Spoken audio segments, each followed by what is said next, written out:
एक तरफ 18 साल बाद आरसीबी के चेहरे पर मुस्कान थी, तो वहीं दूसरी तरफ आरसीबी की जीत का जश्न मना रहे उनकी फैंस की 18 मिनट के अंदर अंदर जिंदगी खत्म हो गई। एक तरफ दीवार के उस पार आरसीबी की जीत का जश्न मनाया जा रहा था, तो वहीं दूसरी तरफ आरसीबी के फैंस कीड़े मकोड़ों की तरह कुचले जा रहे थे। एक तरफ बड़े बड़े राजनेता और क्रिकेटर्स खुशी से झूम रहे थे, तो वहीं दूसरी तरफ आम लोग मौत के मुंह में जा रहे थे और सरकार को कोई लेना देना नहीं था। जश्न बाकायदा मनाया जा रहा था, जश्न बाकायदा चल रहा था। ऐसा लग रहा था कि इन क्रिकेटर्स और इन राजनेताओं को ये पता ही नहीं है कि बाहर क्या हुआ है, जबकि पूरा इंटरनेट इन खबरों से भरा हुआ था कि आरसीबी के जश्न के बीच बड़ा स्टैम्पेड हो गया है। बेंगलुरु चिन्ना स्वामी स्टेडियम के बाहर भगदड़ मच गई है।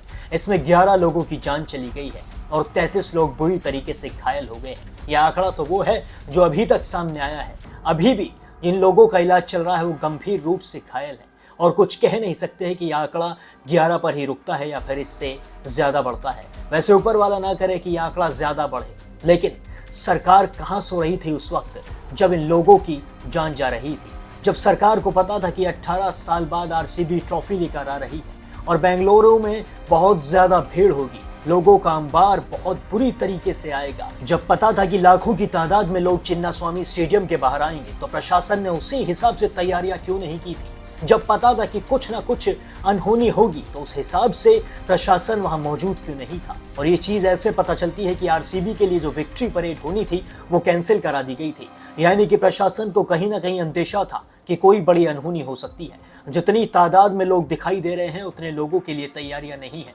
5000 पुलिसकर्मी वहां मौजूद थे और 6 लाख के करीब वहां पर जनता मौजूद थी। 6 लाख लोग एक साथ चिन्ना स्वामी स्टेडियम के अंदर घुसने की कोशिश कर रहे थे। जब पुलिस से ये भीड़ संभाली नहीं गई तो पुलिस ने लाठीचार्ज स्टार्ट कर दिया और इसी लाठीचार्ज से बचने के लिए अचानक से भगदड़ मच गई।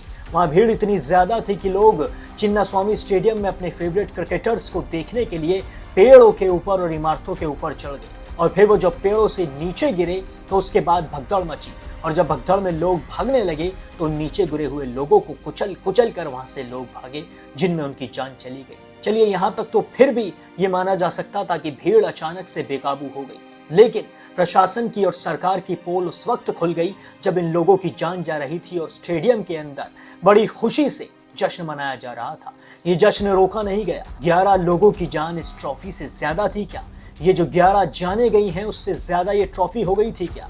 क्या ये विश्व कप था? क्या भारत दुनिया में नंबर 1 बन गया था? ये सिर्फ एक आईपीएल की ट्रॉफी थी जो आरसीबी को मिली थी। अगर ये आरसीबी को नहीं मिलती तो यही ट्रॉफी किसी और को भी मिलती। ये जो आपके सो कॉल्ड फेवरेट क्रिकेटर्स हैं, ये स्टेडियम के अंदर खड़े होकर माइक पर स्पीच दे रहे थे। ये बता रहे थे कि कैसे हमने मेहनत की, कैसे हमने परिश्रम किया और उसके बाद हमें ये ट्रॉफी मिली, जबकि इन सभी को पता था कि बाहर लोगों की जान जा चुकी है। लोग कीड़े मकोड़े की तरह कुचले जा चुके हैं। लोग उनकी एक झलक देखने के लिए अपनी जान गंवा बैठे हैं, लेकिन इन्होंने फिर भी ये नहीं कहा कि इस कार्यक्रम को रोक दिया जाए। इस रंगारंग कार्यक्रम को इसलिए रोक दिया जाए क्योंकि बेकसूरों की जान चली गई है। अगर इनका कोई अपना स्टेडियम के बाहर होता और उसकी भी जान जा चुकी होती, तब भी ये कार्यक्रम ऐसे ही चलता रहता, तब भी ऐसे ही माइक पकड़ कर ये अपने बयान देते रहे होते। अगर इनका अपना कोई वहां पर कुचला जा चुका होता तो क्या ये रंगारंग कार्यक्रम जारी रहता? मेरा सवाल ये है। और सरकार से सबसे बड़ा सवाल ये है कि जब उस स्टेडियम में 35,000 लोग ही आ सकते हैं तो वहां पर 6 लाख लोगों को आने की परमिशन आखिर किसने थी? वहां पर रूट्स को बंद क्यों नहीं किया गया? वहां पर जनता को आने से रोका क्यों नहीं गया?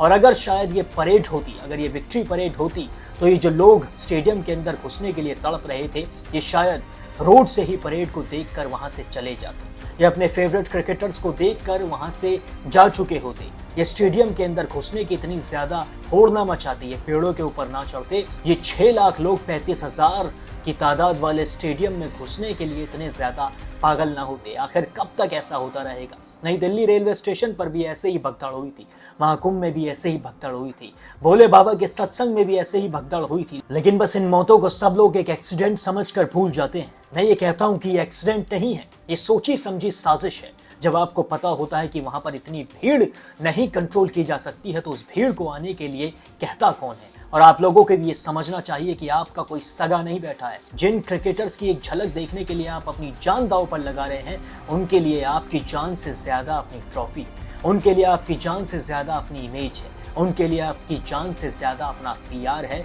उनके लिए आपकी जान से ज्यादा अपना बिजनेस है। इस चीज को आप समझ लीजिए। तो किसी भी चीज को अपनी जान से ऊपर मत रखिए। ये मत सोचिए कि हम इन क्रिकेटर्स को देखकर महान बन जाएंगे। अगर आपको महान बनना है तो खुद में महान बनिए, अपने बच्चों को महान बनाइए। अब सरकार ने 10-10 लाख रुपए के मुआवजे का ऐलान कर दिया है, लेकिन क्या ये 10 लाख रुपए उस जान से ज्यादा कीमती हैं? शायद इन लोगों में ऐसे व्यक्ति की भी जान गई होगी जो अपना पूरा घर चला रहा था। क्या ये 10 लाख रुपए लोगों की जान की कीमत से ज्यादा हो जाएंगे? और अब ये जो हादसा हुआ है, इस पर कुछ भी नहीं होने वाला है। जिन लोगों की जान जानी थी, इन लोगों की जान चली गई।